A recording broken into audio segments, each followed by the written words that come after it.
how to overcome shin splints all the way from the hamstrings down to the calf. And I just sat back, and what you do is you just pull it towards you. Hey, what's up, Trainiacs? Triathlon Taren here. With the new year, 2018, coming around, there's a lot of people that are starting new triathlon, running, swimming, cycling programs. And one of the biggest things that us office workers end up experiencing, because we tighten up in the back of our legs all the way from the glutes to the hamstrings down to the calves, is shin splints.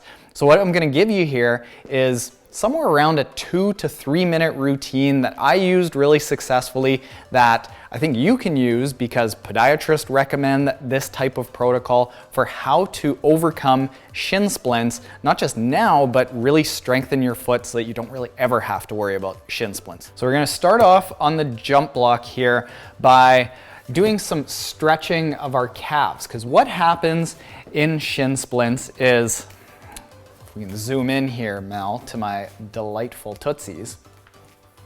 Shin splints happen because of tight calves here and the front shin having to work really hard as you're pulling back up. So that pull that your foot is working against the tightness of your calves is what's going to cause that discomfort in the shin here. So what we need to do is we need to strengthen out the calf muscle and strengthen the shin muscle afterwards.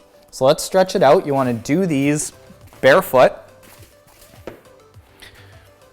and go up against a wall or a block, a chair, something like that. And there's a few different exercises that you can do. Basically just pick whatever you end up feeling the most. First one is the very standard. Push that back, push your hips back and forward. If you really, really want to lengthen it out for a long period of time and improve your flexibility permanently, you've got to hold this for about 3 minutes on each side. You don't have to quite do that. You can do it for only about 30 to 40 seconds.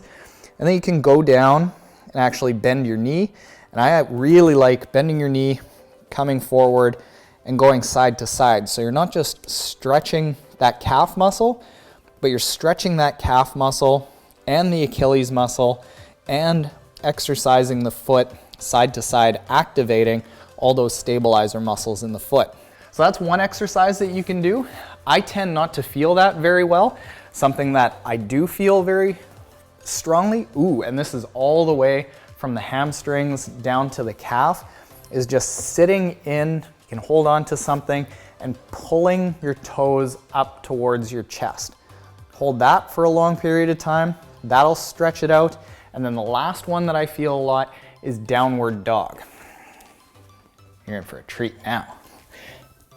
Just holding this and pushing those heels down to the floor will really stretch out, again, everything from the hamstrings all the way down the back of your legs.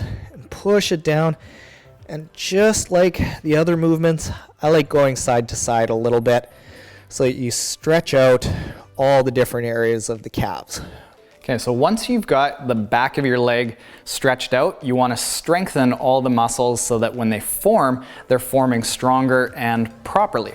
And what you can do, starting with your foot, basically working your way from the calf all the way around to the front of your leg, is a wobble board. So I'll give you just a short wobble board routine. Shouldn't take more than a few minutes, and this will strengthen your total footbed. Take that wobble board, whatever it is, it doesn't have to be this. Grab a chair or a countertop and plantar flex, as in P, plantar. Point your toes as much as you can and try to wobble back and forth. Do that with one foot.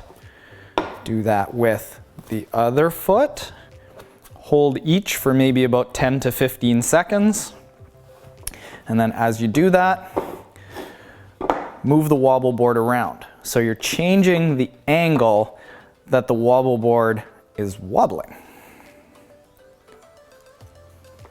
And then as things become easy, you can just Google wobble board routine and tons of videos will come up. You want to do these barefoot so that you're not relying on a shoe to keep your foot stable. You're actually building the stability yourself.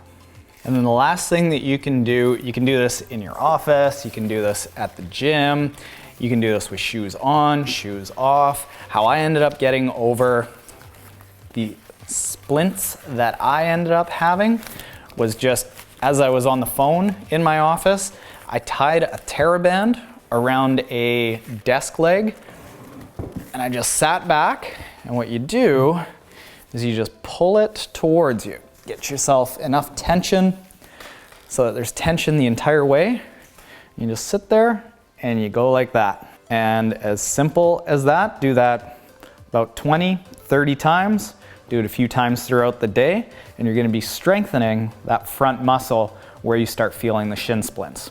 So there you go. I hope that that helps you live a little bit more of a pain-free triathlon existence. If you aren't yet subscribed, please subscribe, and you'd be super awesome if you hit the notification bell below to see all the videos that we put out about triathlon every single day. If you want to see another foot strength video that we've got, click the one up here, or if you just want to see the best of Triathlon Taren, click that down here. If you are an existing Trainiac, thanks.